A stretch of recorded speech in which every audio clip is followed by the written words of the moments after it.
it's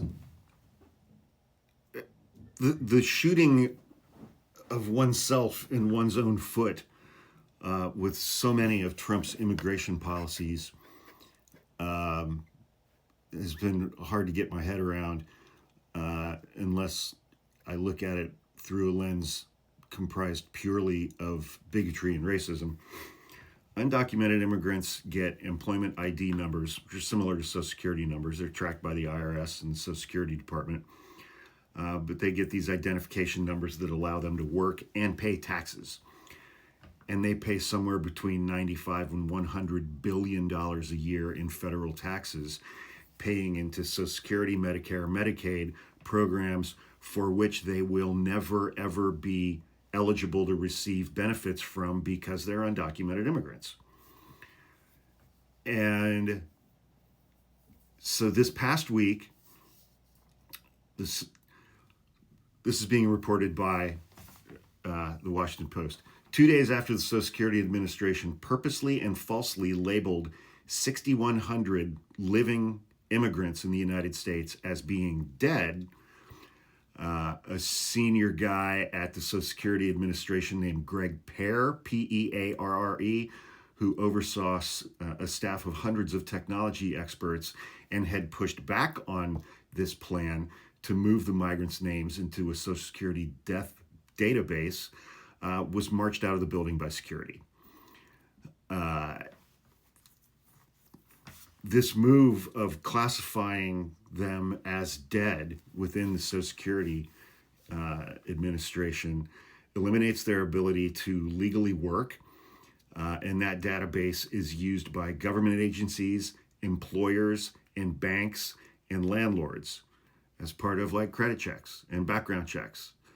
And so it's like, if you're an undocumented immigrant, you've been here working, you had one of these numbers, now the Social Security Administration has reclassified you as being dead.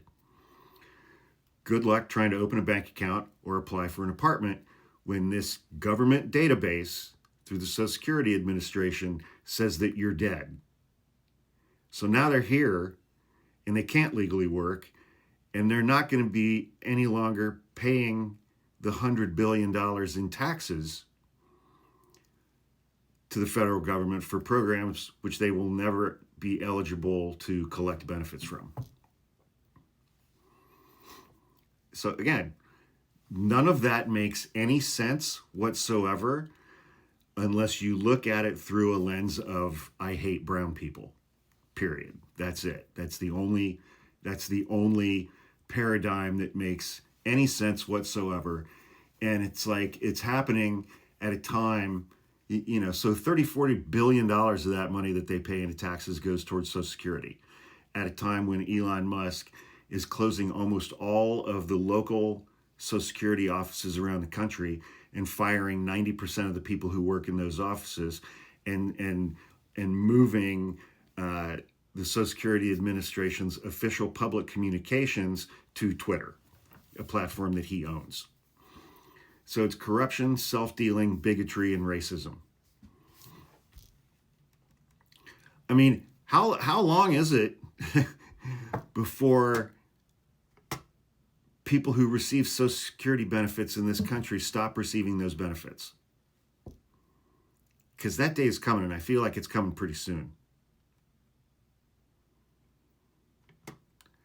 I mean, so it's like the Trump administration is arguing in court that they have a right to deport anybody to a prison in El Salvador, even United States citizens. And now they are saying they have the right to declare people who are clearly alive. The Trump administration has the right to declare those people dead, deceased, in official government databases.